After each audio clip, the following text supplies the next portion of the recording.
Bible Study, namun sebelumnya kita akan ada doa buka. Boleh saya minta Kak Wanda untuk pimpin dalam doa? Boleh, Kak. Oke, mari kita bersatu di dalam doa. Bapa di surga, terima kasih ya Tuhan, pada pagi hari ini kami di Indonesia boleh diizinkan kembali untuk bangun dengan tubuh yang sehat, dengan tidak pernah suatu apapun juga. Dan terima kasih kami sudah dipertemukan dengan saudara-saudara kami di Amerika untuk online Zoom pada pagi hari ini. Untuk kami mau Bible Study, Tuhan tolonglah kami agar supaya kami boleh belajar bersama-sama. Biarlah kami memohon kuasa Roh Kudus-Mu saja Tuhan, tuntun masing-masing kami, agar supaya kami boleh disadarkan akan dosa dan kesalahan kami boleh ditobatkan, dan kami boleh datang kepadamu ya Tuhan sebagaimana adanya. Mendoakan khusus untuk Kak Gladys yang akan membawakan. Tuhan berkati dia, dan biarlah apa yang mau disampaikan semuanya adalah kehendak Tuhan saja, dan biarlah kami semua boleh dikuatkan satu dengan yang lain, dan nama-Mu saja yang dipuji dan dimuliakan. Memberkati untuk jaringan internet bagi masing-masing kami, biarlah Tuhan boleh jaga, agar supaya tidak menghalangi kami untuk menerima firman-Mu pada pagi hari ini. Terima kasih ya Tuhan, berkati teman-teman yang lain yang mungkin dalam persiapan untuk join. Biarlah Tuhan yang menolong mereka agar supaya bisa terkonek bersama-sama dengan kami di sini. Terima kasih ya Tuhan, kami serahkan perbaktian kami pada saat ini.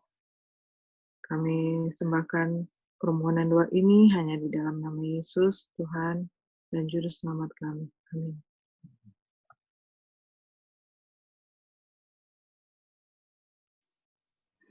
Amin. Thank you Kak Wanda. Oke, selamat pagi semua. Saya akan share screen.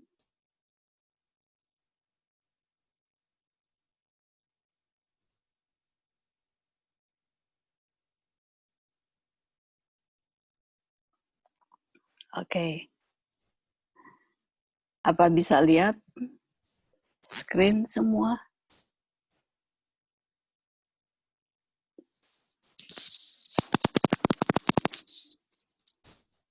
Bisa. Oh, oke. Alright. Thank you, Faith. Well, ya. Pagi ini, di Indonesia, kita akan belajar dari buku The Ministry of Healing, bab 20, yang judulnya adalah General Hygiene atau kebersihan umum. Oke. Dan seperti biasa, kita akan membaca bergantian setelah saya kasih keterangan untuk pembukaan tentang bab 20 ini. Oke. Di dalam 1 Korintus 6 ayat 19 dan 20, atau tidak tahukah kamu bahwa tubuhmu adalah bait Tuhan, bait Roh Kudus yang diam di dalam kamu, Roh Kudus yang kamu peroleh dari Tuhan, dan bahwa kamu bukan milik kamu sendiri. Sebab kamu telah dibeli dan harganya telah lunas dibayar. Oleh karena itu, muliakanlah Tuhan dengan tubuhmu. Dan juga berarti kita sudah tahu bahwa tubuh kita itu adalah harus menjadi tempat kediaman Tuhan. Harus menjadi Ka'bah bagi Tuhan, tempat tinggal untuk mengungkapkan kemuliaan-Nya, yang harus menjadi insentif tertinggi untuk pemeliharaan dan pengembangan fisik, kekuatan fisik kita. Oke, jadi kita sudah settle ya. Dan juga di dalam Mazmur 139 ayat 13 dan 14, di mana dengan dahsyat dan ajaib Sang Pencipta bekerja dalam tubuh manusia. Dan Tuhan sendiri yang meminta kita untuk menjadikannya pelajaran bagi kita sendiri. Jadi tubuh kita diciptakan Tuhan untuk kita sendiri pelajari juga dan memahami kebutuhannya serta bertindak sebagai bagian dari kita dalam melestarikan dari bahaya dan kekotoran. Nah, jadi dari sini kita akan melihat bagaimana kita memelihara kita punya tubuh dan kita punya lingkungan sekitar agar kita bisa memelihara kita punya tubuh dari bahaya penyakit dan bisa melestarikan dan juga bersih adanya. Oke, jadi kita akan memulaikan dan di sini ada judul besar yaitu nomor 1 adalah sirkulasi darah. Kita boleh minta Lali boleh tolong baca? Ya, Kak. Sirkulasi darah. Agar memiliki kesehatan yang baik, kita harus memiliki darah yang baik. Karena darah adalah arus kehidupan. Ini memperbaiki limbah dan menyehatkan tubuh. Ketika disuplai dengan elemen makanan yang tepat, dan ketika dibersihkan dan divitalisasi oleh kontak dengan udara murni, itu membawa kehidupan dan semangat ke setiap bagian dari sistem. Semakin sempurna sirkulasi, semakin baik pekerjaan ini dapat diselesaikan. Pada setiap denyut jantung, darah harus mengalir dengan cepat dan mudah ke semua bagian tubuh. Sirkulasinya tidak boleh terhalang oleh pakaian ketat atau oleh pakaian ekstremitas yang tidak mencukupi. Apapun yang menghalangi sirkulasi, memaksa darah kembali ke organ-organ vital, menghasilkan pemblokiran darah, sakit kepala, batuk, jantung berdebar, atau gangguan pencernaan sering terjadi. Oke. Nah, sebelum Lali akan kasih tanggapan, saya ingat waktu masih bersama dengan Mami, di mana Mami selalu bilang, oh, kalau wanita itu tidak boleh pakai jeans, oke. Nggak boleh pakai pakaian yang ketat, karena selain sirkulasi darah terhambat, juga tidak baik untuk mempertontonkan atau ya kalau pakaian ketat kan otomatis kan sebagian dari tubuh itu lekak-lekuknya terlihat dengan jelas dan itu tidak baik karena mengundang orang untuk melakukan kejahatan atau yang tidak pernah kita terpikirkan bahwa akan terjadi pada kita. Waktu itu kita namanya juga masih remaja ya, seperti bukannya kita senang, tetapi malah bilang, ini orang tua kok kuno gitu ya, nggak boleh pakai jeans, nggak boleh pakai yang ketat-ketat, padahal lagi tren waktu itu. Ternyata di sini ada faedahnya, di mana sirkulasi darah itu tidak boleh. Kita tidak boleh pakai pakaian ketat karena menghalangi sirkulasi darah. Ya silakan Li, tanggapannya dari yang Lali baru baca. Oh iya Kak, kalau pas lihat kata sirkulasi darah, kita langsung teringat kalau mau CPR. Kalau dulu CPR kalau mau CPR ada DP-nya teknik ABC, airway, breathing, circulation. Tetapi seiring waktu, dia sekarang sudah bukan ABC lagi untuk menangani itu, tapi CAB, circulation, airway, breathing. Kita pas lihat di breathing pernafasan nomor 2A, memang cocok ya kalau. Jadi C sirkulasi dulu. Makanya ini dimulai nomor 1 dengan sirkulasi darah kan. Kalau mau CPR juga dimulai dengan sirkulasi. Dulu kalau datang cek napas atau apa, sekarang harus cek nadi dulu. Nadi itu apakah denyut jantungnya ada atau enggak. Jadi sama dengan kita juga yang sekarang untuk kesehatan yang baik, sirkulasi yang paling penting kan.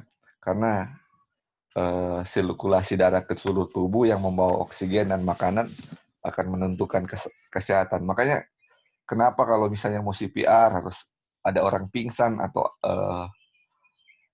ada yang ya biasa pingsan, kita taruh tempat tidur, longgarkan dia punya celana atau apa. Karena itu untuk melancarkan dia punya sirkulasi kan. Jadi kalau makanya kalau ada orang sakit atau apa, kita harus pikir dulu sirkulasinya dulu. Dan kalau kita sudah tahu ini, tentu kita juga tidak akan merusak sirkulasi darah kita sendiri kan. Jadi kalau di sini di sirkulasi itu salah satu pakaian ketat. Terus ini pakaian ekstremitas yang tidak mencukupi. Ekstremitas itu kayak tangan dan kaki kan kayak kurang panjang ya dia punya. Jadi kenapa tidak ini nak bagus? Karena kayak kaki misalnya. Kaki itu harus selalu hangat kan. Tapi kalau kita punya baju celana atau rok terlalu pendek, itu akan membuat kaki kita dingin. Jadi ini akan menghalangi sirkulasi darah ke bagian-bagian terjauh atau ekstremitas kayak tangan dan kaki. Makanya sering ada yang tangan dan kaki dingin kan. Itu sirkulasinya kurang bagus. Ya, mungkin itu aja Kak. Terima kasih. Wow, jadi tepat sekali ya. Karena Lali di bidang medical lebih jelas di sini ya keterangannya.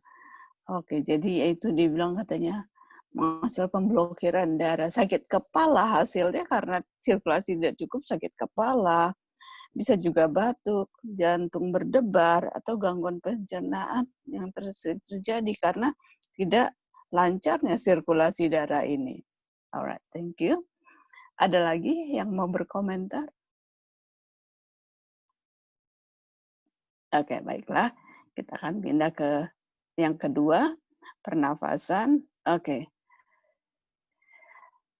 Kalau lihat gambar ini sepertinya, apalagi ya kalau sudah bekerja, lagi stres, udara tidak sejuk, udara tidak segar, banyak pikiran.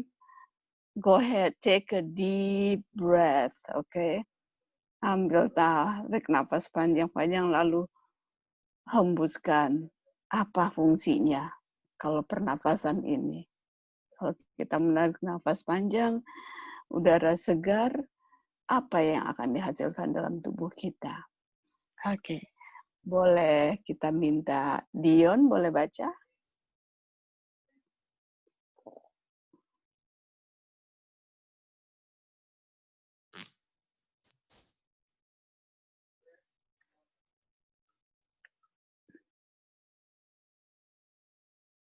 Dion ada? Available?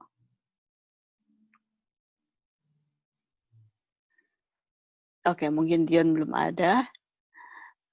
Not available. So, kita boleh minta Kak Dolphin, boleh tolong baca? Oke.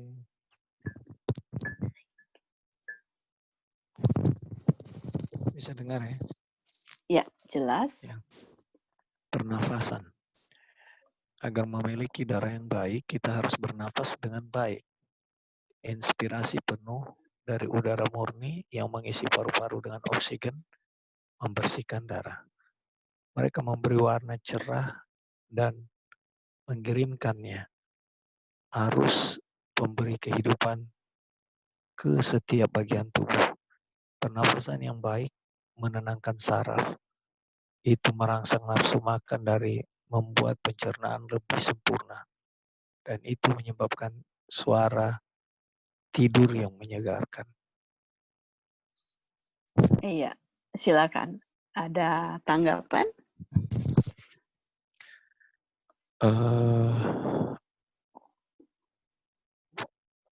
Sering kita dengar ya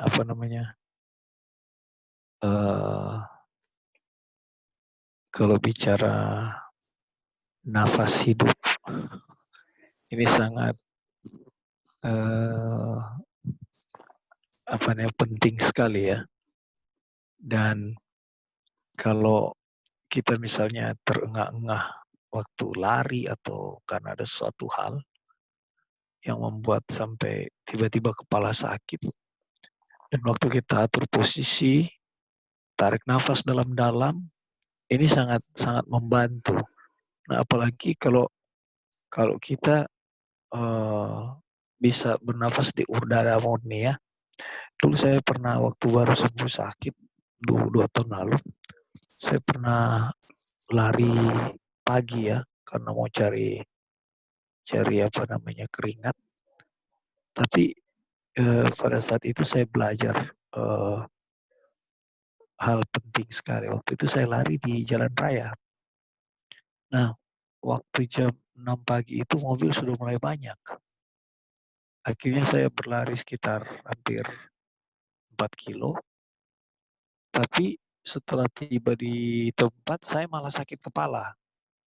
Nah, di situ saya temukan bahwa lari di udara kotor itu atau olahraga di udara kotor benar-benar membuat malah kita sakit ya. Nah, ini di dekat rumah sekarang ini kita kebetulan di samping jalan tol. Nah, jalan tol ini mulai dari pagi sampai malam itu udaranya bersih karena belum ada kendaraan di situ, banyak orang olahraga. Dan saya rasakan waktu saat pemulihan ini saya olahraga cuma jalan saja dan menghirup udara yang benar-benar bersih dan luar biasa, terasa sekali dia punya perbedaannya. Ya, jadi pernafasan ini sangat penting. Oke, terima kasih. Alright, terima kasih. Jadi kalau kita ada kesempatan bangun pagi, pergi keluar, cari itu tempat di mana, karena pagi hari itu belum ada ini ya, belum terlalu banyak polusi. Dan jika memungkinkan, pergi ke dekat-dekat tanaman, karena di situ kita mendapatkan udara yang murni. Kita bisa isi kita punya paru-paru dengan udara yang segar, dan itu membersihkan kita punya darah. Luar biasa ya. Jadi kesempatan yang terbaik untuk menarik nafas panjang-panjang atau dalam adalah di pagi hari, di udara murni dan sehat untuk segar, baik kita dalam pencernaan, suara, dan juga tidur menyenangkan di sini. Itu dia faedah fungsi dari udara yang murni bagi kita punya tubuh. Oke, yes, silakan. Ini cuma mau tambahkan sedikit, ini pengalaman yang merangsang nafsu makan dan membuat pencernaan lebih sempurna. Jadi ingat dulu, atau memang sampai sekarang juga, kalau kita mau ke kebun, makan lebih enak, lebih banyak kalau misalnya makan di kebun.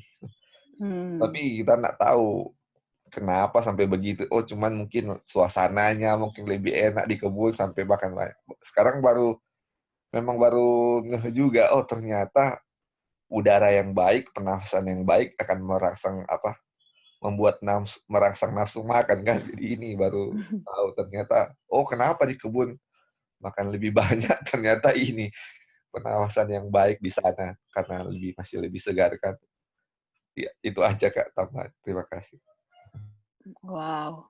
Jadi Li, bagaimana kalau orang satu saat ada waktu, ayo kita pergi makan di tengah-tengah sawah gitu ya. Itu di Tondano luar biasa itu, I love it. Kalau yang boulevard itu, oke. Jadi orang mau piknik di persawahan. Okay. That's a good point, Li. Thank you. Oke. Ya, ini cukup menarik. Oke, kita minta, boleh Kak Wanda, boleh tolong baca? Boleh, Kak. Okay. Paru-paru harus diberi kebebasan sebanyak mungkin. Kapasitas mereka dikembangkan oleh tindakan bebas. Berkurang jika mereka sempit dan tertekan. Oleh karena itu, efek buruk dari praktek ini sangat umum, terutama dalam kegiatan tertentu. Contohnya, membungkuk pada pekerjaan seseorang. Dalam posisi ini tidak mungkin untuk bernapas dalam-dalam. Pernapasan pada posisi ini akan menjadi kebiasaan dan paru-paru kehilangan kekuatan untuk mengembang. Efek serupa dihasilkan oleh tali pengikat yang ketat, ruang yang cukup tidak diberikan pada bagian bawah dada. Otot-otot tersebut yang dirancang untuk membantu pernapasan tidak memiliki ruang penuh dan paru-paru pergerakannya dibatasi. Dengan demikian, pasokan oksigen sangat tidak memadai. Darah bergerak lamban. Limbah, zat beracun yang harus dibuang dalam pernapasan dari paru-paru dipertahankan, dan darah menjadi tidak murni. Bukan hanya paru-paru, tetapi perut, hati, dan otak juga terpengaruh. Kulit menjadi pucat, pencernaan terhambat, hati tertekan, otak berkabut, pikirannya bingung, kesuraman menetap pada roh. Semua sistem menjadi depresi dan tidak aktif, dan secara khusus rentang terhadap penyakit. Paru-paru Paru-paru terus-menerus membuang kotoran dan mereka harus terus-menerus disuplai dengan udara segar. Udara kotor tidak mampu memenuhi oksigen yang diperlukan, dan darah mengalir ke otak dan organ-organ lain tanpa divitalisasi. Oleh karena itu, perlunya ventilasi menyeluruh untuk tinggal di kamar yang tertutup dan berventilasi buruk di mana udaranya ada sirkulasi yang kotor, melemahkan seluruh sistem. Hal itu menjadi sangat sensitif terhadap pengaruh dingin dan sedikit paparan menginduksi penyakit. Sangat tertutup di dalam ruangan yang membuat banyak wanita pucat dan lemah. Mereka menghirup udara yang sama berulang-ulang sampai menjadi syarat dengan zat beracun yang dibuang melalui paru-paru dan pori-pori. Dan dengan demikian, kotoran dibuang ke darah. Aduh. Wow, lengkap di sini ya. Jelas Dan sekali. banyak poin ya. Silakan Kak. Iya, Kak. Jadi penting sekali ya itu oksigen itu masuk ke dalam tubuh kita melalui paru-paru. Jadi dia bisa membuang racun dan membuat otomatis kita lebih sehat. Jadi sangat penting sekali. Dibilang kan paru-paru harus diberi kebebasan sebanyak mungkin. Makanya yang seperti digambar di atas itu harus kita harus banyak menarik oksigen di alam gitu, supaya dia paru-paru ini bebas untuk bernapas sebanyak mungkin, dia hirup udara segar sebanyak mungkin agar supaya tujuannya bisa membuang semua zat-zat beracun, kotoran-kotoran, semua penyakit-penyakit dari dalam tubuh supaya keluar. Dan kalau kita hirup, dibilang juga sini, kalau kita hirup atau tinggal di ruangan yang tertutup, otomatis udara yang kita hirup itu kotor kan, dan itu yang bisa menyebabkan penyakit, rentang terhadap penyakit dibilang. Dan perempuan ini yang paling bisa dibilang sensitif. Jadi cepat sekali, sangat cepat sekali untuk kena penyakit kalau di ruangan yang tidak sehat dengan udara yang tidak baik. Jadi yang paling sensitif itu perempuan. Jadi bagi kita para perempuan sangat diingatkan kembali bahwa kita harus lebih memperhatikan hal ini. Dan juga dibilangkan kalau kalau membungkuk atau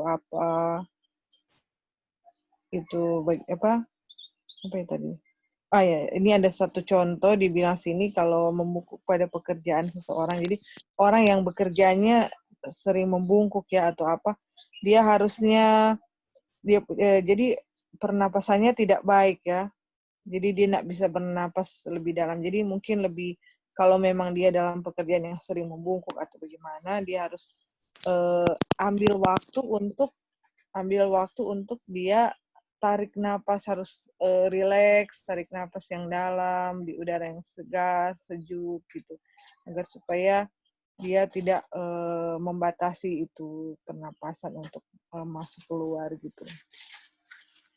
Itu sih Kak poinnya so far. Mungkin ada lagi yang mau menambahkan. Thank you. Thank you, Kak. Iya, silakan kalau ada lagi yang menambahkan. Iya Kak, mau tambahkan sedikit.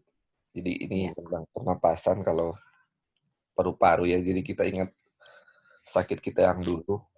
Sakit kita itu kan ada cairan di rongga paru sehingga dia untuk mau mengembang mengempis itu ada terbatas. Jadi dia ini ketika sakit itu dia tidak bebas ya, jadi ada terhalang dengan cairan itu. Nah, setelah lama-kelamaan pengobatan, dia lama-lama cairan itu mulai sedikit kan. Dan kalau kita lihat di foto, putih-putihnya kalau itu digambar, mungkin kita bisa bayangkan ya, lama-lama tinggal sedikit. Jadi walaupun lama-lama sedikit itu, tinggal ada sedikit sekali yang dia punya putih cairannya tinggal sedikit. Itu sudah pas sudah sembuh ya dulu. Tapi kalau mau cairan sedikit itu, tapi kalau kita mau tarik napas dalam-dalam, nggak mau sampai kayak sedangkan mau bersin aja, mau tarik napas terus mau hacim begitu, kayak ada sesuatu mengganjal, jadi nggak lega gitu, kayak aduh nggak sempurna, jadi nggak ada rasa puas ketika mau tarik napas itu kan. Itu sedikit aja padahal kita lihat ya. Cuman berapa senti, mungkin 1 senti mungkin dia punya. Padahal sedikit sekali dia punya cairan itu kalau kita lihat di ronsen ya. Cuma sedikit, tapi sudah berasa sekali kalau itu memang nggak plong untuk napas ya. Nah, nanti setelah memang benar-benar pas foto yang waktu lalu itu memang sudah bersih, sudah nggak ada cairan, baru sekarang nafasnya bisa plong. Kalau dulu sedangkan sudah sembuh masih ada sedikit, nggak plong nafasnya. Aduh, itu makanya, memang pengaruh sekali sedikit paru-paru itu ada penghalang, memang berasa sekali ya. Makanya ini sedangkan kalau orang Nado bilang babongko, jadi ini sudah kebiasaan ya, kita juga kayak babongko itu. Makanya selalu Wanda marah-marah kan, harus jangan bongkok begitu, harus tegak. Karena memang kalau tegak begitu, paru-paru bisa mengembang dengan sempurna. Kalau orang kebiasaan babongko, mau duduk babongko, bajalang babongko, itu paru-paru tidak mengembang dengan sempurna. Dan bikin perut itu tak turun ke bawah, itu kalau kebiasaan babongko. Nah, makanya harus tiru kayak tentara, dia punya badan tegak ya. Jadi sejak kecil memang harus orang biasakan seperti itu, harus tegak kayak tentara, dia punya badan supaya paru-paru bisa mengembang. Terus tali ini kan kayak tali pengikat, kayak ikat pinggang begitu. Makanya kan Ellen White tidak sarankan ikat pinggang, tapi apa yang kayak digantung itu, kita lupa namanya itu. Brato. Mungkin apa? Brato. Brettel ya Kak. Iya. Ya. Itu dia. Karena di Itu yang silang di belakang tuh. Iya betul, itu dia. Ya, oke. Extended apa? Suspended kalau di Indonesia. Okay. Itu dia. Jadi memang pengaruh sekali. Makanya tadi berhubungan dengan tadi juga, kenapa orang paru-paru kayak TBC, kayak sakit kemarin kita juga itu, nafsu makan menurun, terus langsung drastis drop kita badan kan. Ternyata dia mempengaruhi pencernaan. Ini bukan pencernaan aja ya.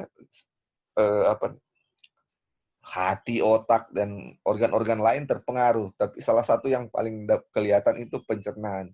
Jadi kalau sakit paru-paru, kenapa pencernaan? Nggak suka makan, terus berat badan menurun, karena pencernaan sudah terganggu. Aduh, jadi dengan belajar ini memang langsung kebuka ya, kayak belajar psikologi, belajar patofisiologi, kenapa jadi begini, jadi ya, puji Tuhan ya Kak, ini jelas. Terima kasih, Kak. Iya, oke. Ya betul ya. Tadi dibilang kan sering orang nggak sadar, orang jalan coba bongkok. Karena pekerjaan terus juga pikiran, jadi orang nggak fokus. Dan kita punya sepupu namanya Lili, selalu dia ada, well, bahasa Melayu dia ada pakat di belakang. Hei, jangan babongko. Oh iya, langsung. Nah, jadi untuk standarnya, supaya kita bisa tahu bahwa kita rata, mundur ke belakang, maksudnya ke tembok. Oke, jadi ratakan kaki. Sudah, itulah posisi yang sebenarnya. Oke, jadi kalau supaya kita bisa mendapatkan tubuh yang rata, tidak bongkok, mundur ke belakang, pastikan sejajarkan. Oke, kita punya shoulder, kita punya pundak, tempel ke tembok. Itu dia posisi yang sebenarnya, supaya tidak bongkok. Tapi nanti lama-kelamaan kembali lagi bongkok lagi. Oke, jadi memang kita harus perintahkan kita punya otak.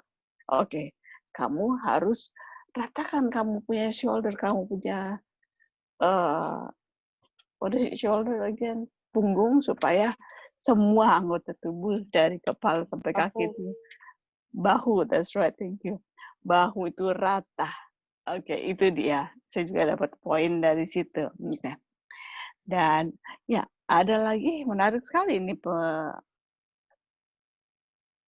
kita punya pelajaran di sini ya. Ada lagi yang mau tambahkan? Silakan. Iya Kak, jadi sebenarnya ini juga sangat mengingatkan saya secara pribadi ya, dari kita ini memang menyadari kita ini suka memang membungkuk orangnya ya, badannya ya.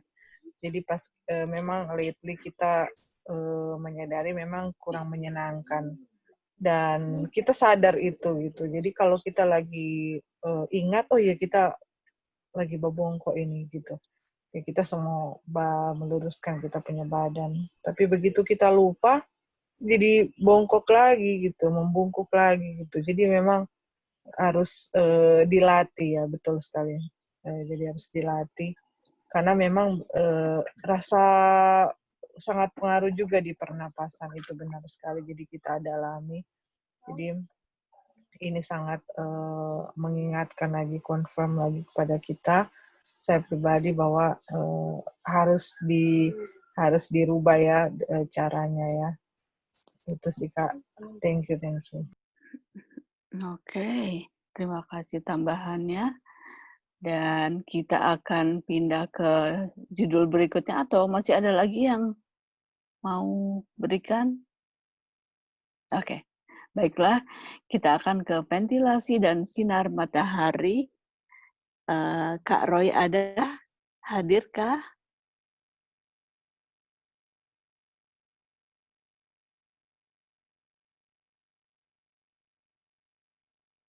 Kak, boleh kita gantiin, dia ada terima telepon sebentar. Oh, silakan. Oke. Ventilasi dan sinar matahari. Dalam konstruksi bangunan, baik untuk keperluan umum atau sebagai tempat tinggal, harus diperhatikan untuk menyediakan ventilasi yang baik dan banyak sinar matahari. Gereja dan ruang sekolah sering salah dalam hal ini. Mengabaikan ventilasi yang baik mengakibatkan mata mengantuk dan sulit untuk berkonsentrasi, mendengarkan khotbah, dan membuat pekerjaan para guru menjadi sulit dan tidak efektif. Sejauh mungkin, semua bangunan yang dimaksudkan untuk tempat tinggal manusia harus ditempatkan di tanah yang tinggi dan pengairan yang baik. Ini akan memastikan tempat yang kering dan mencegah bahaya penyakit dan kelembapan dan racun. Hal ini sering dianggap remeh. Kesehatan yang terus-menerus, penyakit serius, dan banyak kematian disebabkan oleh kelembapan dan malaria pada situasi yang tidak menguntungkan oleh karena penyaringan air yang buruk. Waduh, jadi di sini sangat penting ya untuk orang semua, apalagi ya mungkin sekarang kan kita tinggal di rumah yang sudah memang sudah dibangun dari sebelumnya atau bagaimana ya. Tapi untuk kedepannya ini sangat menjadi pertimbangan yang harus kita pikirkan, bahwa apabila kita akan tinggal misalkan ya kita akan semua kan akan berencana ke country ya. Jadi ini sangat baik sekali untuk kita mau bangun tempat tinggal. Yang paling penting itu adalah ventilasi udara ya. Jangan kita buat tertutup, tetapi harus harus udaranya, sirkulasi udaranya harus berputar dengan baik dan di dalam rumah kita nanti. Dan di sini sangat karena itu sangat vital ya, karena dibilang di sini sangat membuat kalau udara itu lembab maka akan menyebabkan kematian dan dibilang malaria juga. Dan jadi ini udara yang sejuk dan segar itu sangat penting sekali untuk tubuh kita dan di dalam rumah kita, karena untuk rumah yang kita tinggali itu adalah tempat yang kita selalu di situ gitu. Jadi bukan yang hanya kita sekali-kali kunjungi, tetapi tempat yang kita tinggal gitu. Jadi itu sangat penting sekali. Dan biar ini boleh menjadi hal yang harus kita pikirkan apabila kita akan tinggal di rumah atau di suatu tempat nanti gitu. Atau mungkin Kak boleh ke atas lagi, kita mau lihat mungkin ada poin lagi. Oh iya, oke. Itu bukan hanya rumah juga ya. Dibilang juga di sini gereja dan ruang sekolah. Jadi ruangan apa saja sih sebenarnya kita bahas tadi di rumah karena itu yang jadi kita punya tempat tinggal. Tapi di sini juga dibilang bahwa konstruksi gereja dan ruang sekolah, atau bisa ditambahkan juga pokoknya ruangan yang tempat akan ada orang berkumpul gitu. Itu harus diperhatikan untuk ventilasi udaranya itu, dan harus banyak sinar matahari. Itu sih. Iya. Di sini juga kita juga menyadari ya, yang di garis merah sini, mengabaikan ventilasi yang baik mengakibatkan mata mengantuk dan sulit untuk berkonsentrasi mendengarkan khotbah dan membuat pekerjaan para guru menjadi sulit dan tidak efektif. Kita rasa semua orang di sini pasti pernah mengalami ini ya. Ternyata yang menyebabkan kita mengantuk dan sulit berkonsentrasi itu selain kita capek dari aktivitas, ternyata ventilasi itu ya yang membuat kita juga jadi tidak konsentrasi untuk dengar firman kalau di gereja atau misalkan dalam belajar, dan jadi membuat guru-guru menjadi sulit dan tidak efektif untuk mengajar, karena baik dari sisi guru dan juga murid dua-dua tidak konsen karena disebabkan oleh udara yang ventilasi udara yang kedap, yang tidak berputar dia punya sirkulasi itu. Ya, itu Kak poinnya. Thank you. Wow. Ya, sudah jelas sekali ya. Jadi ini cuma gambarannya, bukan harus kita bikin semewah ini. Paling tidak nih udara bisa keluar masuk, matahari dengan either sunset atau sunrise bisa masuk ke rumah supaya berputar ini udara, tidak di lembab atau tidak ruangan tertutup.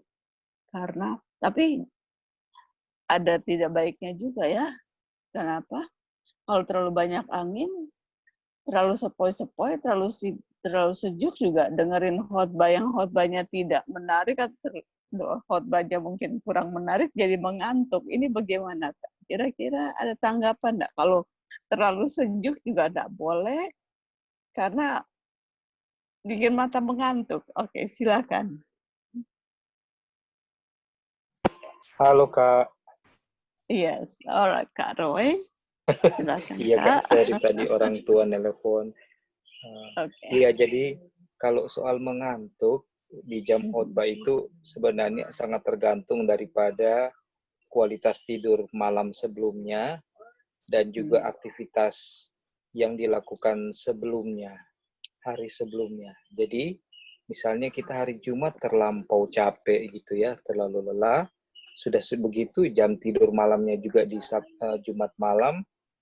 Misalnya kita dengar pekabarannya khotbahnya hari Sabat kan, Jumat malam juga kita tidur kurang bagus, maka akan hari Sabtu, hari Sabat istilahnya jadi bukan cuma Jumat ya, Senin sampai Jumat. Kayak kita bisa lihat atau rasakan sendiri kalau kita waktu terlalu capek ya, waktu kita ingat misalnya dulu waktu masih di ini kan di Jakarta itu, kalau kakak kerja pergi pulang perjalanan macet gitu berjam-jam di jalan, terus seharian di kantor sampai di rumah sudah jam 8, setengah 9. Nah, pas giliran hari Sabat itu kayak waktunya untuk istirahat gitu. Jadi mengantuk di jam-jam itu, ditambah lagi dengan suasana yang ada di gambar ini lebih mendukung. Jadi sebenarnya kalau suasananya juga bagus kayak gini, ada cahaya yang baik sama udaranya sejuk dan berputar dengan baik, kalau kita kualitas istirahatnya malam sebelumnya baik, kemudian kita juga tidak terlalu capek kerja di 5 hari kerja itu tidak terlalu capek seperti yang didesain oleh dunia, itu kita tetap kemungkinan besar hari Sabat itu kita tetap bisa menikmati khotbah, justru udara segar, sepoi-sepoi tetap akan masih, walaupun mungkin bisa ngantuk tapi masih bisa dilawan ya Kak ya. Cuman kalau terlalu capek dan kualitas istirahat malam sebelumnya yang tidak baik, itu yang akan kita tidak berdaya, pasti akan bisa ketiduran gitu. Apalagi kalau firmannya bagus, aduh. Tapi memang sebenarnya kalau dari pengalaman saya, ini pribadi ya, kalau firmannya kan itu memang kalau memang ini cuma pengalaman saja ya, karena kan waktu dulu kan ya kalau itu tergantung dari pembawanya kan. Cuman kalaupun dia misalnya kurang yang bawa suka kurang bagus gitu ya, kita bisa ambil buku nubuat atau baca aja yang bikin kita ini gitu. Ya mungkin itu dari kita, ke artinya mungkin simpelnya adalah kualitas tidur malam sebelumnya dan terlalu capek di waktu-waktu sebelumnya itu juga akan membuat kita jadi mau gampang tertidur. Tapi kalau kita kan sudah belajar untuk semuanya moderate, jangan terlalu berlebihan dan harus istirahat yang cukup, nutrisi yang baik, pasti kita akan fit gitu. Ditambah dengan lingkungan yang digambar ini, wah pasti akan menikmati, bukan akan tertidur gitu Kak. Thank you. Iya, betul sekali ya. Ini biasa ya, sebelum kita belajar ini pelajaran, hari Jumat itu hari persiapan yang memang seharian dari pagi sampai sebelum mau buka Sabat itu sibuk sekali, masak, semir sepatu, setrika baju, mandi, apalagi yang punya anak, aduh, kasih makan sama mereka. Jadi dari Jumat itu semua disusun, semua disatukan. Akhirnya so lelah, bahkan buka Sabat juga mestinya untuk menyambut Sabat, jadi tertidur juga pada saat buka Sabat. Oke. Jadi yang sebenarnya persiapan hari Sabat dilakukan mulai dari hari Minggu. Oke. Senin, jadi dicicil, jangan ditumpuk di hari Jumat. Belanja, masak, udah bermacam-macam makanan, dan yang makanan juga yang minyak-minyak yang bikin mengantuk, itu dia. Jadi kesucian hari Sabatnya itu sudah kualitasnya sudah berkurang oleh karena sudah terlalu lelah mempersiapkan semua yang bisa dipersiapkan hari-hari sebelumnya. Oke, jadi di sini dibilangkan ventilasi dan sinar matahari, dan ini saya dapatkan gambar luar biasa. Saya pikir, wow, ini ventilasinya luar biasa ya, dari atas, bawah, kanan, kiri, semua ventilasi. Jadi inilah, oke, ini cuma contoh yang kalau bisa kita masih ada kesempatan untuk bikin country living, ya mungkin dari bambu, dari kayu, nggak harus semewah ini, paling tidak biarkan sinar matahari keluar masuk udara dengan leluasa, nggak perlu diskap-skap, nggak perlu ditutup. Ayo, udara itu sangat penting untuk kering dan jangan pernah lembab karena penyakit di sini, ya kan?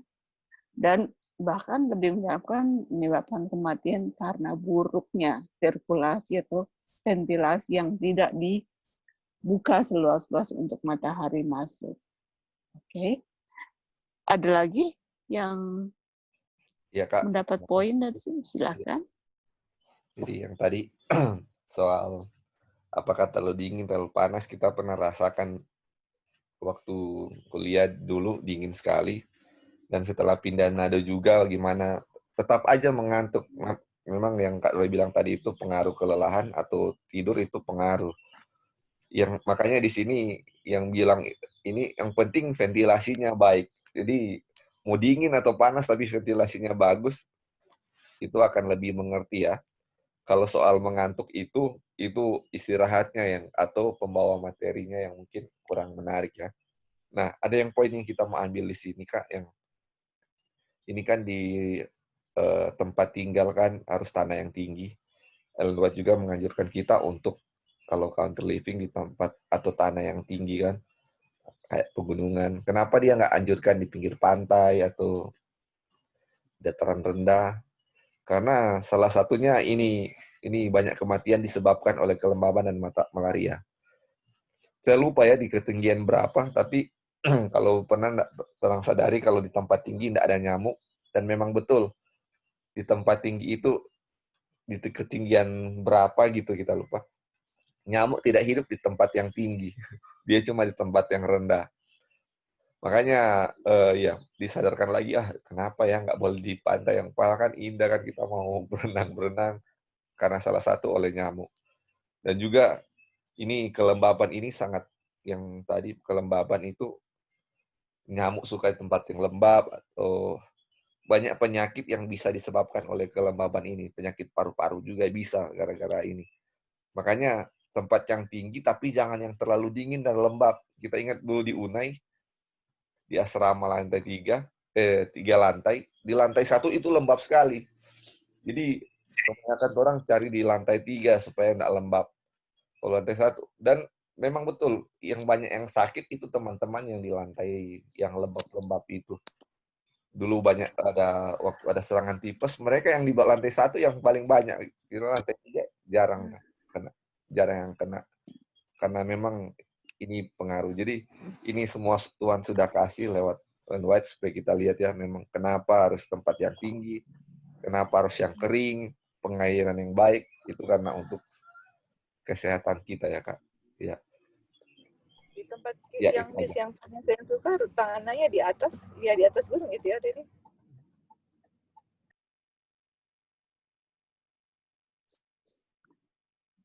Iya, oke.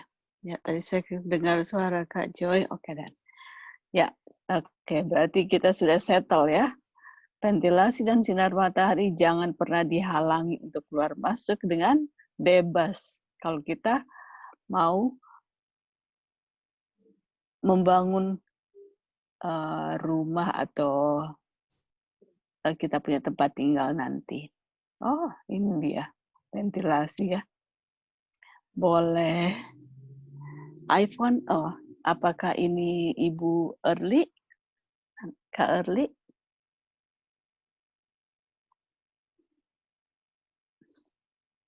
iPhone Kak Early, hadirkah? Available, boleh tolong baca? Oke, belum ya. Oke, berarti kita akan kembali ke Kak Dolphin.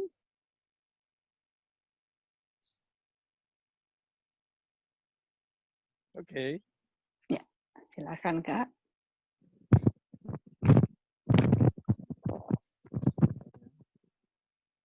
Mulai dari kata dalam ya. Iya.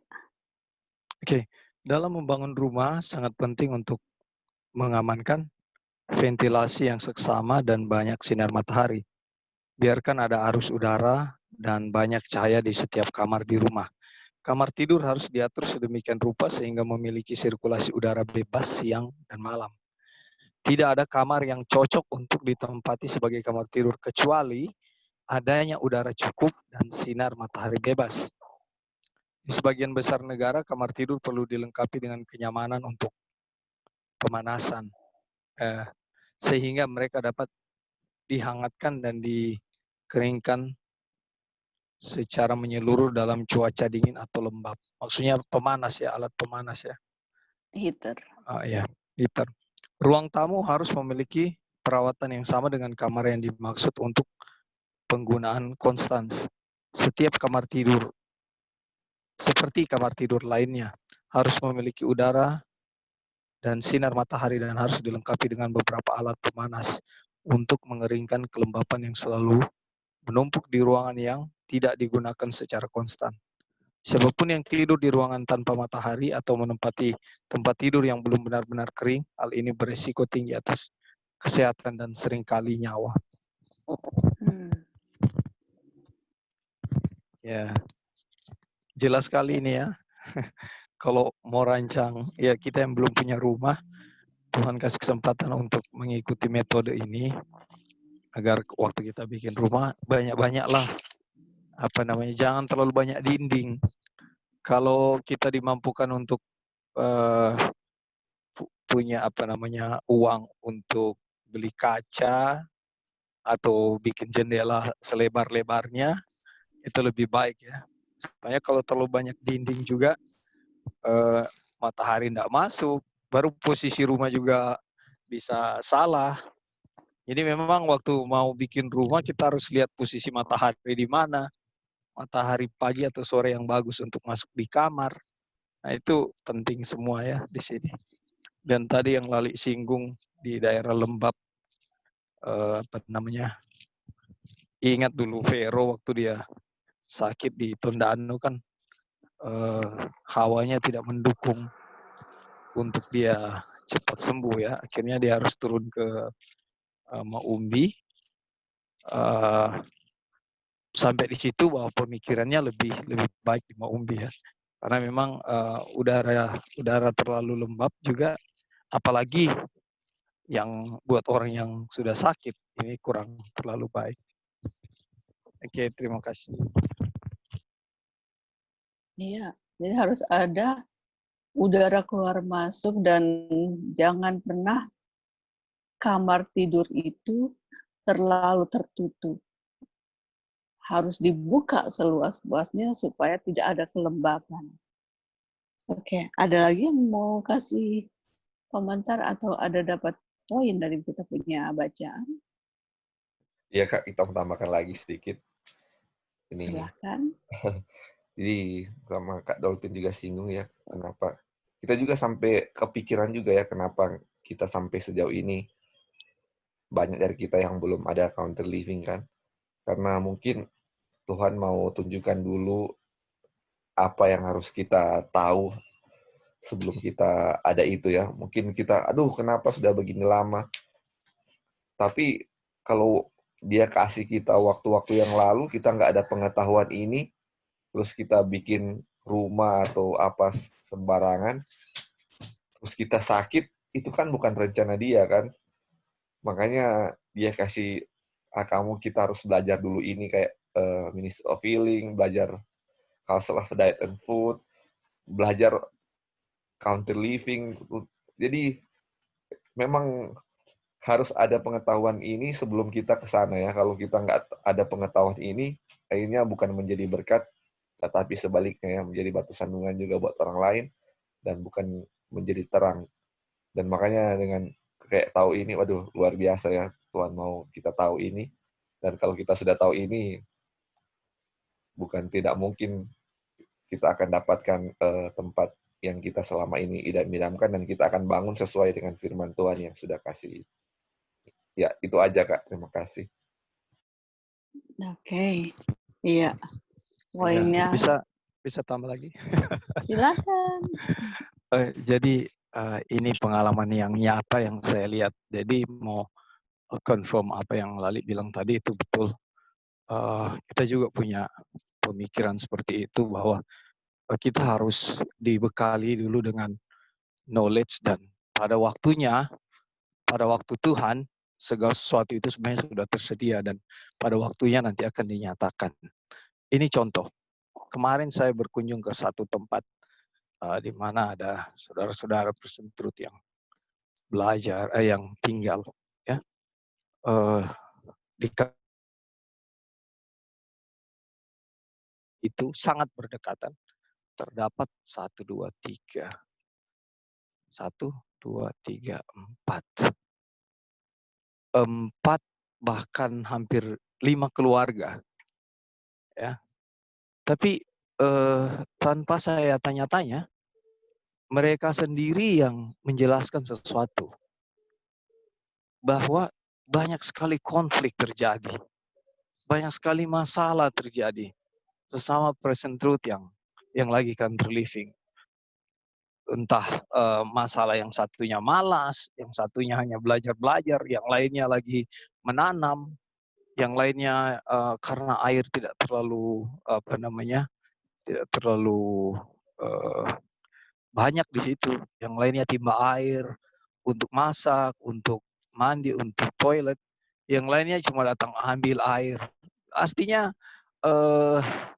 masalah-masalah sosial yang terjadi di country living itu tercipta.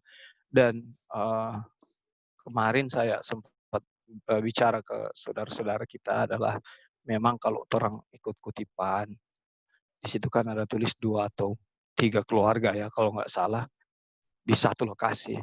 Nah jadi kita dari dulu sudah baca ini buku country living yang jilid 1 sama jilid 2 ya. Tetapi di waktu-waktu itu saya nggak tahu kenapa kutipan yang sama kita baca, tetapi kita nggak ngeh. Sekarang tiba kita belajar country living atau tentang kesehatan saat ini, kutipan yang sama yang pernah kita baca berbeda dia punya intens ya istilahnya ya. Kita lebih mengerti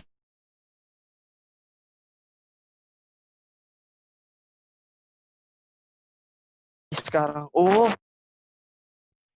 dulu nggak mungkin salah, tapi nggak ya. Jadi saudara-saudara mengikuti firman Tuhan itu dan bekal-bekal menurut waktu Tuhan yang diberikan kepada kita itu adalah jalan dan waktu Tuhan.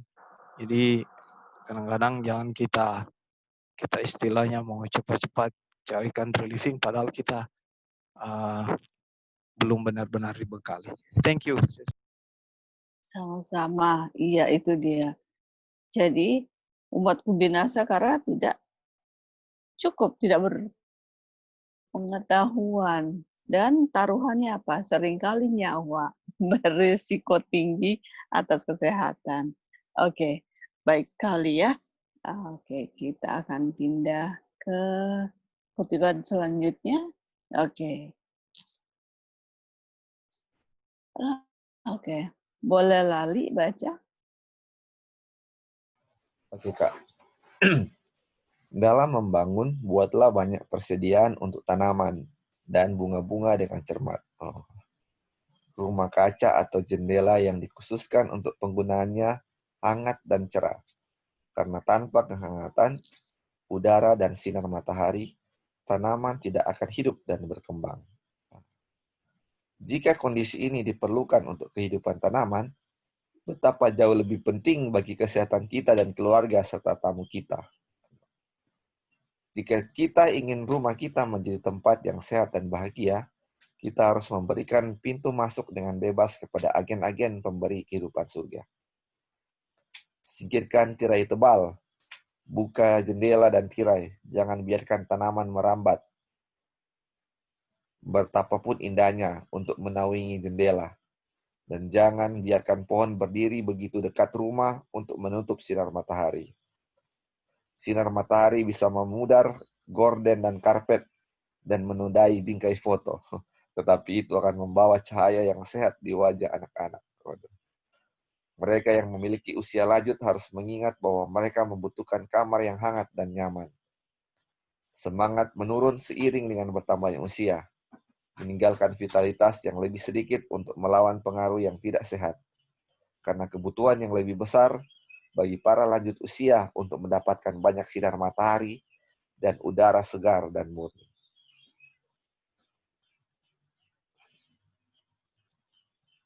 Ya, silakan. Oh iya, aduh, ini bagus sekali ya ini kayak.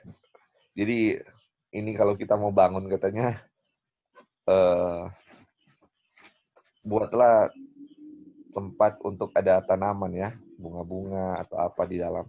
Jadi istilahnya begini, kalau bunga itu bisa hidup di dalam ruangan yang orang bikin, berarti kita juga bisa hidup di dalam. Kalau misalnya kita taruh bunga, terus dia mati di dalam, berarti dia punya sirkulasi nggak bagus kan. Jadi tanaman aja mati, apalagi kita yang ini ya, kita juga bisa terganggu kesehatannya. Jadi intinya seperti itu. Dan ini juga dibilang kalau kita mau bangun rumah, jangan biarkan ada pohon di samping pohon yang menghalangi sinar matahari. Jadi apapun yang menghalangi sinar matahari, walaupun katanya itu tanaman merambat yang indah, yang bagus, yang mahal, kita harus singkirkan itu. Oh, ini yang paling bagus yang dibilang. Yang sinar matahari mungkin akan sepudar katanya itu orang punya apa? Gorden dan karpet atau bingkai foto jadi pudar dia punya warna ya. Tetapi dia akan membuat dia punya kutipan juga di di rumah kita lupa nih. Akan membuat pipi anak-anak merah. Mungkin katanya kita punya karpet pudar tapi pipi anak kita merah. Kalau karpet kita warnanya nggak pudar, anak-anak kita pucat bukan pipinya. Jadi akan sebaliknya. Karena apa? Sinar matahari. Jadi ini harus menjadi perhatian penting untuk kita kalau mau bangun rumah atau bikin apa, sirkulasi yang paling utama. Ya, itu aja Kak. Terima kasih. Iya, karena saya tahu Lali suka dengan tanaman. Iya. Jangan pernah juga itu rumah sudah dikerung, aduh indah sekali, harus ada warna-warni bunga sehingga jadi lembab. Itu saya bisa ambil contoh rumah Mak Sil. Aduh, memang luar biasa. Oke, di situ ada ada pohon duku atau langsa, ada gora, ada sudah bermacam-macam, tapi rumahnya tetap tertutup, tidak sehat. Karena terlalu berimbun itu pohon-pohonan. Sementara mestinya sinar matahari yang masuk, karena terlalu banyak pohon, terlalu senang dengan pohon, akhirnya ya tidak mencukupi yang harusnya masuk dan mengeringkan dan memberikan kesehatan di rumah. Itu dia. Jadi tidak ada salahnya punya pohon, tapi akan salah besar kalau ini pohon sudah menutupi sebagian dan setengah bahkan semua rumah. Ya, itu dia. Terlebih semangat menurun seiring dengan bertambahnya usia. Aduh, mestinya manusia yang harus diberikan sinar matahari daripada rumah yang diindah-indahkan. Jadi kebutuhan yang besar untuk para lanjut usia juga memerlukan sinar matahari dan udara yang murni, yang segar. Itu dia. Oke, luar biasa ya ini. Oke. Ada lagi yang mau tambahkan? Halo, Kak. Ya, silakan. Ya, Kak. Iya, ini kita ingat waktu ada acara kemarin yang dulu Bible Camp Meeting kan kita pernah bikin di Tomohon ya, tapi yang di tempat pertama di resort William Resort. Nah di situ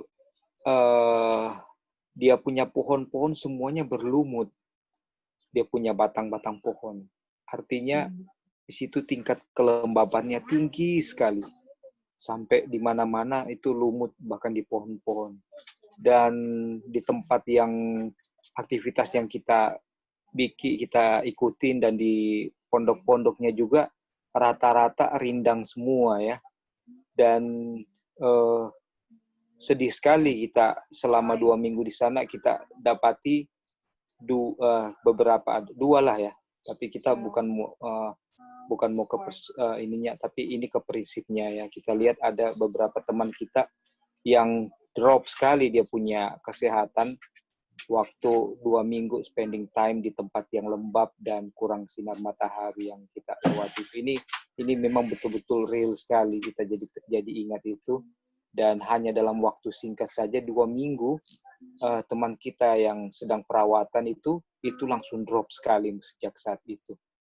Dan memang sangat penting sekali ini untuk di-apply, apalagi salah satu yang kita lihat selain memang situasi lokal dari rumah itu harus terbuka, harus ada cukup sinar matahari, apalagi memang di spot itu kita berada di spot di mana kelembapan udara tinggi sekali, kayak yang di resort yang kita sebutkan tadi. Di situ pohon-pohon saja kita lihat semuanya berlumut. Waduh. Jadi mungkin juga bagi kita tanda-tanda apakah spot yang kita mau bangun rumah itu memang ada alat kan sekarang mau mengukur humidity, kelembapan udara. Selain itu kita juga bisa lihat kalau di tempat itu di sekitar kita banyak sekali lumut, di situ tingkat kelembapannya tinggi gitu. Tidak baik juga untuk dibangun tempat tinggal. Karena walaupun kita mungkin kita akan bikin terbuka di situ, pohon-pohon kita tebang, tapi pada dasarnya di situ kalau misalnya lagi malam atau lagi tidak berangin, itu kelembapannya tinggi dan itu tidak baik juga untuk artinya di daerah situ suka berawan dan matahari jarang tembus, angin juga situ jarang lewat sehingga di situ jadi lembab. Ini mungkin masukan juga yang kita ingat bahwa kalau kita dapat tempat dan kita lihat di situ banyak pohon-pohonnya, banyak lumut-lumutnya yang tumbuh di batang-batang pohon, berarti di situ tingkat kelembapannya tinggi gitu. Kurang bagus untuk dibangun rumah gitu untuk tinggal. Ya, thank you Kak. Iya, perlu diperhatikan itu ya, karena banyak juga cari, kita nggak mau di daerah yang terlalu panas. Oke. Jadi mau kerja juga, terlalu panas. Dan juga tidak boleh terlalu lembab, terlalu dingin. Jadi harus cari yang tidak terlalu panas dan juga tidak terlalu dingin, karena kesehatan itu yang penting untuk di mana kita akan tinggal. Oke. Kalau saya boleh tahu, ini saya punya jaringan, apakah saya masih ada dalam Zoom?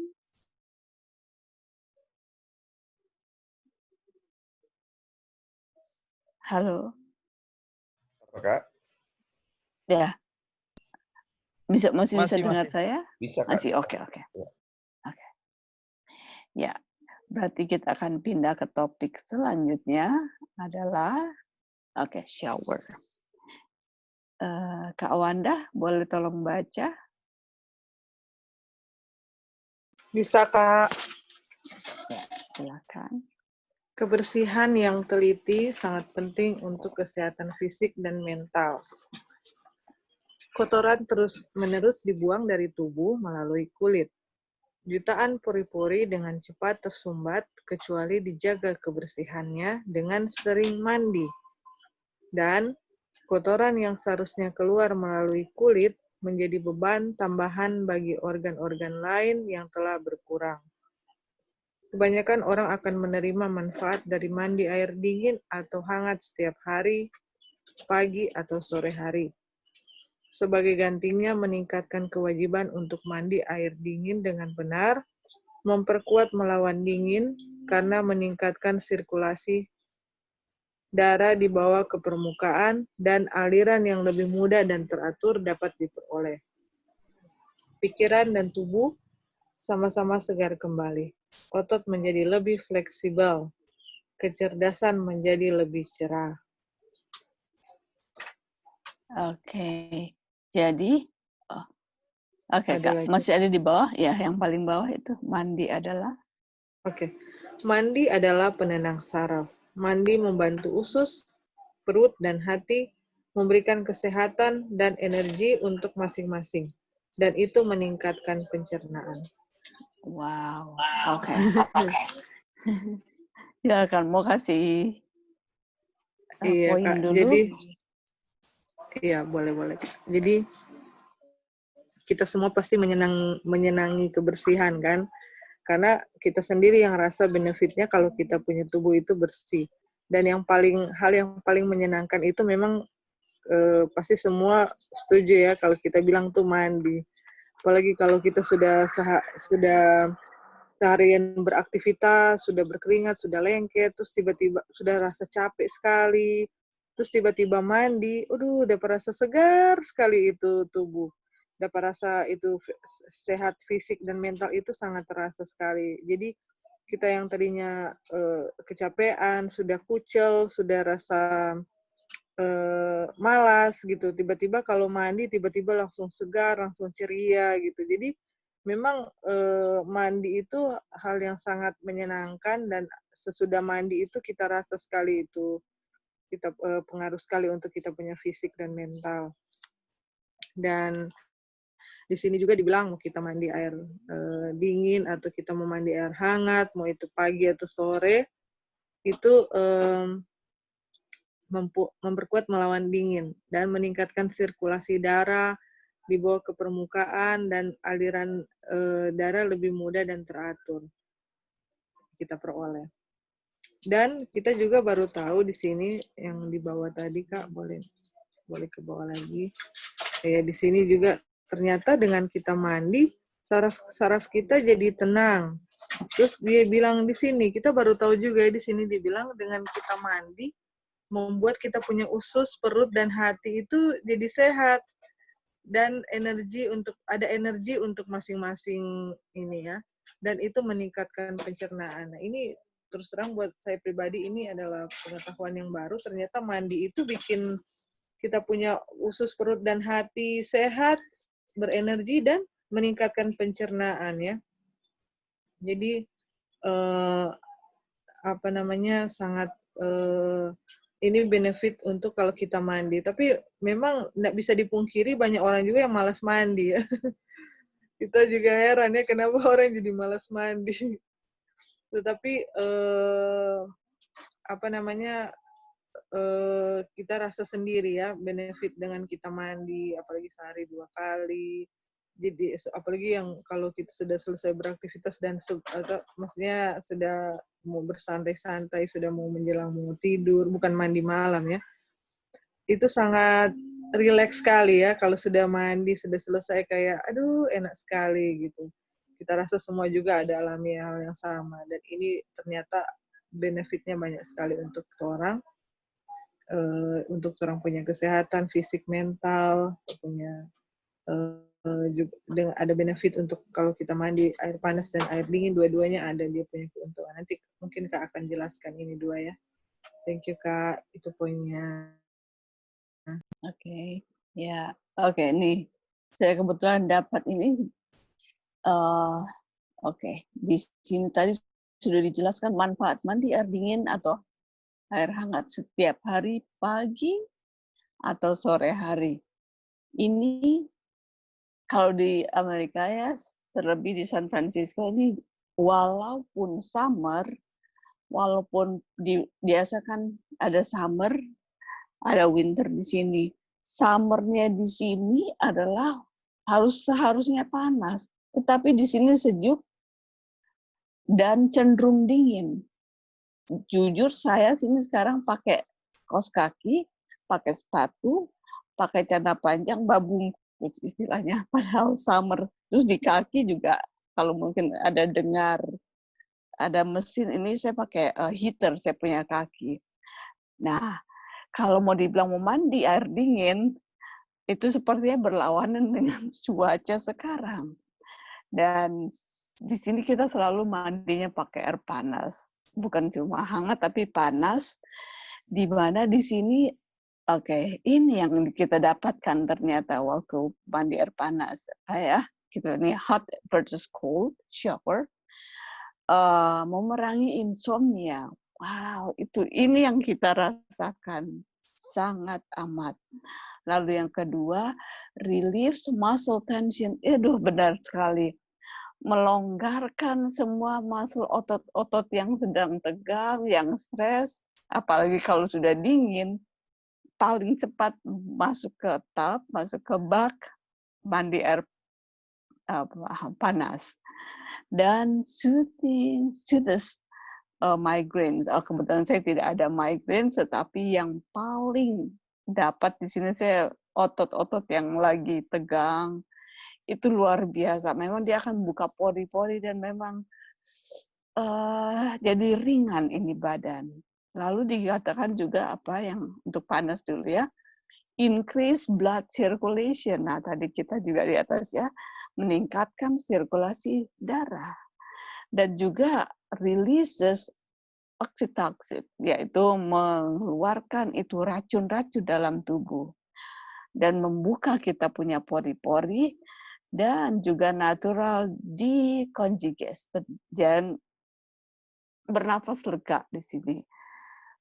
Ini yang kita dapatkan untuk panas. Dan jujur ya, saya belum pernah mandi air dingin di sini karena cuaca dan tidak mendukung untuk kita dingin. Secara ini sudah kaku, sudah kram karena dingin, jadi belum pernah saya mandi air dingin di San Francisco, tapi di rumah sini. Tapi kalau di Tondano atau di Manado, itu nggak ada alasan kita untuk mandi air panas karena sudah panas, apalagi di Makassar atau di ujung pandang. Nggak mandi salah, mandi lebih salah. Kenapa? Airnya hangat dan udaranya panas. Setelah mandi bukannya segar, tetapi malah berkeringat. Waduh, mungkin juga karena kita sudah terbiasa di sini dingin, lalu di sana bawaannya tidak enak. Makanya jadi memang harus di-adjust, karena kalau baru 1 hari 2 hari, walaupun 1 minggu, langsung ke Makassar, ini sangat bertentangan. Itu kita punya tubuh yang harus nyaman di air dingin, tetapi udaranya panas, jadi memang harus hangat, tidak bisa dingin. Dan ternyata mandi air dingin juga relieves fatigue. Fatigue ini lelah, melegakan kelelahan. Dan reduces localized swelling. Ternyata menurunkan kalau yang ada pembengkakan di kaki, di tangan, itu fungsinya air dingin. Increases mental alertness. Meningkatkan kesadaran mental. Hydrates hair and skin. Menyegarkan rambut dan kulit. Betul sekali. Helps stabilize mood. Membantu menstabilisasikan kita punya moody. Kita punya keinginan, mungkin kita punya mood ya. Lalu di sini juga dibilang calms itchy skin. Menenangkan kita punya kulit-kulit yang gatal. Dan yang terakhir adalah supports immune system. Ternyata air dingin bisa meningkatkan kita punya immune system. Wow, ini benar. Please screenshot. Ini luar biasa. Saya suka sekali karena sudah ada tabel, kita bisa lihat faedah dari mandi air panas dan air dingin. Jadi kalau saya ingin mandi air dingin, berarti harus ke Indonesia dulu. Kalau di sini saya tidak memungkinkan karena cuaca dan kondisi yang tidak memungkinkan. Jadi mandi adalah tadi Kawanda sudah tambahkan, di mana untuk menenangkan saraf tadi sudah dijelaskan di atas. Ada tambahan mungkin dari tabel yang kita lihat sekarang di screen? Iya Kak, jadi ya silakan.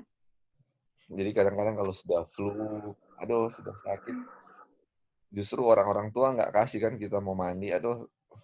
Tapi justru harus mandi, ini kan natural instan. Kalau misalnya kita sudah flu, sudah agak mau meriang-meriang begitu. Biasa kalau sudah begitu, udah takut mandi kan, justru mandilah, tapi dengan air hangat ya, supaya bisa membuka saluran nafas. Dan kita juga ingat, waktu misal student juga atau lagi kuliah perawatan, dan waktu itu kita praktek di Rumah Sakit Advent Bandung. Ini ya, banyak orang yang bilang pelayanan di Rumah Sakit Advent Bandung itu bagus, dan orang-orang cepat sembuh di sana. Kenapa begitu? Karena semua pasien pagi-pagi memang harus mandi. Jadi kita student perawatan itu pasukan bedbat namanya, dikasih pasukan bedbat. Jadi jam 5 pagi kita sudah dari kampus ke rumah sakit, jam 6 pagi kita sudah mulai mandikan semua pasien yang ada di situ. Dan itu padahal kalau di rumah sakit lain juga dokternya mungkin sama, mungkin obat-obatnya sama, tetapi lebih cepat sembuh di rumah sakit Advent. Karena apa? Aduh, kita baru menyadari memang bed bath itu sangat penting. Bahkan kalau di ICU kita punya bed bath itu 2 kali ya, pagi dan sore. Jadi pasien bisa lebih cepat sembuh dengan cara apa? Dimandikan, karena itu akan meningkatkan sirkulasi darah ya, sesuai dengan dibilang di sini juga. Yang tadi sudah dibahas tentang sirkulasi. Jadi inilah, nanti kan kita juga akan merawat orang sakit atau apa. Kita harus ingat juga ini, mandi ini sangat mempengaruhi kesehatan. Kadang-kadang kita setelah terlalu fokus, harus ini, naturalnya ini, harus ini, obat ini, atau remedi ini. Tapi yang basic-basic ini yang Tuhan sudah kasih, kita sering abaikan kan. Padahal dengan mandi aja itu sudah sangat membantu. Iya, ini aja Kak. Terima kasih Kak. Oke. Ada lagi yang mau tambahkan? Pengalaman mungkin? Oke. Kita akan pergi. Aduh, kalau kita lihat ini foto jemuran, kita rindu sekali untuk mau jemur baju di luar, tapi di sini kita pakai mesin cuci.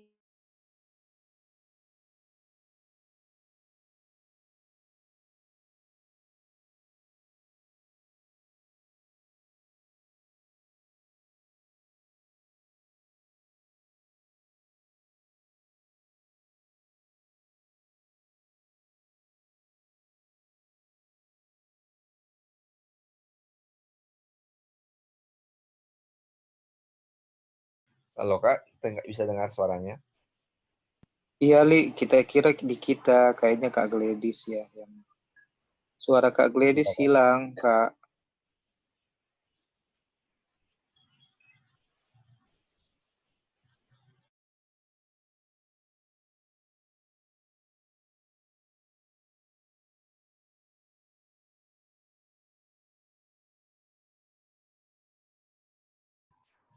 Kita baca ya Kak.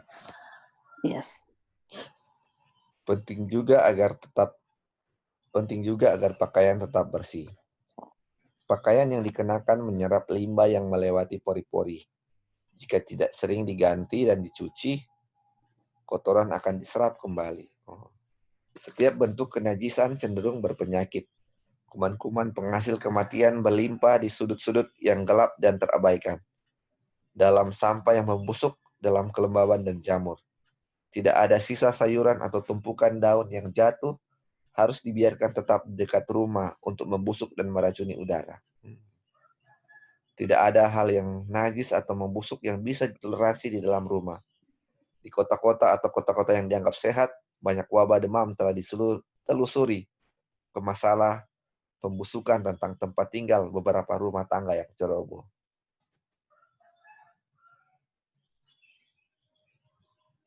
Ya, lanjutkan. Lanjut Kak. Kebersihan sempurna, banyak sinar matahari, perhatian yang seksama terhadap sanitasi dalam setiap detail kehidupan rumah tangga, sangat penting untuk terbebas dari penyakit dan bagi keceriaan dan semangat tinggal di rumah. Iya. Silakan Ya, dapat poin. ya Kak. Jadi memang ya kalau di rumah itu, makanya kalau di kota-kota kita lihat banyak rumah-rumah, misalnya rumah-rumah kumuh yang dia punya sampah-sampah di sekitar rumah. Aduh, makanya kenapa Tuhan suruh keluar dari kota-kota juga salah satu dengan ini ya. Banyak sampah-sampah yang ada di sekitar rumah, di kota-kota besar. Dan itu akan meracuni kita punya tubuh ya. Meracuni udara, dan juga dan kita hidup udara yang kotor itu bukan hanya polusi ya, bukan ya, itu termasuk polusi udara juga dari kendaraan, dari sampah-sampah. Makanya ini dianjurkan bersih juga kalau kita juga country living. Bukan berarti kalau di kebun terus tidak bersih ya, kalau harus tetap ganti-ganti baju walaupun baju tua tapi bersih dan harus sering diganti. Terus kalau ada daun atau sampah kita harus bersihkan, ada tempatnya khusus supaya itu tidak merusak. Itu bukan hanya merusak udara ya, penglihatan juga bisa terpengaruh. Jadi penting sekali itu kebersihan. Ya, itu aja Kak. Terima kasih. Oke. Ada lagi yang mau tambahkan ini tentang pentingnya Halo Kak. kebersihan? Yes, silakan Kak Joy. Iya. Jadi Tuhan itu sangat detail ya dengan hukum-hukumnya, dan dia juga sangat perhatikan kita seperti orang tua memperhatikan anak-anaknya, instruksi-instruksi yang diberikan dengan detail-detail supaya kita tidak sakit. Dan kalau kita selalu dengar, selalu orang-orang bilang 8 hukum kesehatan. Itu memang betul, ada 8 hukum kesehatan, dan digunakan New Start, karena itu gampang kan diingat apa-apa. Tapi kalau kita lihat di sini, di New Start itu tidak ada cleanliness atau tidak ada kebersihan. Sedangkan kebersihan itu juga sangat mempengaruhi untuk kita punya kesehatan ya. Jadi sebenarnya hukum-hukum kesehatan untuk supaya orang sehat itu tidak terbatas hanya 8. Yang orang lagi belajar ini juga cleanliness kan, yang kalau tadi sunshine itu ada semuanya ya, udara yang bersih. Tapi kebersihan itu juga yang sangat penting kalau kita ikuti, kita tidak sakit. Jadi jangan membatasi diri kita dengan hukum kesehatan hanya 8 atau ikut-ikut orang, 8 hukum kesehatan 8. Padahal lebih dari itu, dan yang paling penting yang kita belajar juga saat ini adalah kebersihan. Jadi kalau semua 8 diikut terus tidak bersih, daun-daun bertebaran seperti itu, dan sayur-sayuran yang tadi itu tertumpuk-tumpuk, baju kotor nggak pernah diganti, jarang mandi, itu akan menyebabkan penyakit juga kan. Jadi itu yang saya bilang bahwa Tuhan sangat detail, dia sangat mencintai kita, dia memberikan instruksi-instruksi bukan menjadi beban, tapi malah untuk kalau kita ikuti untuk kebahagiaan kita, sama seperti orang tua mau anaknya itu senang dan bahagia. Thank you Kak. Oke. Puji Tuhan, thank you.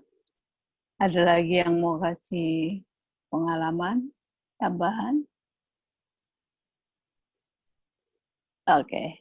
Kalau begitu ya kita punya pembahasan tentang kebersihan umum sudah sampai di sini, dan inilah hal yang sangat penting untuk terbebas dari penyakit dan bagi keceriaan dan semangat tinggal di rumah. Terlebih sekarang ini kita sudah hampir 2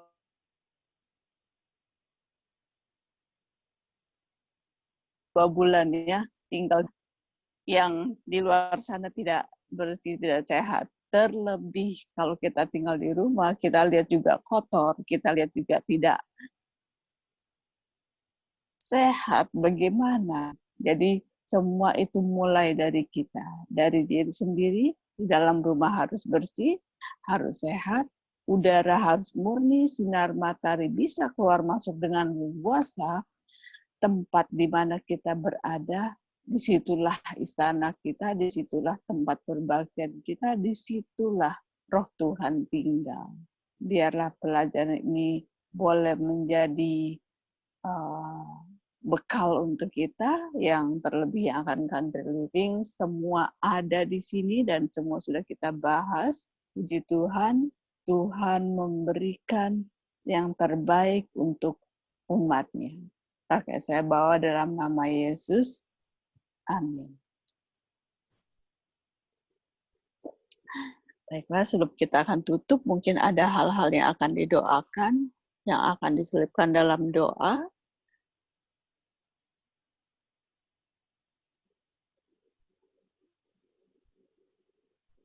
Halo, Kak. Ya, silakan Kak Wanda.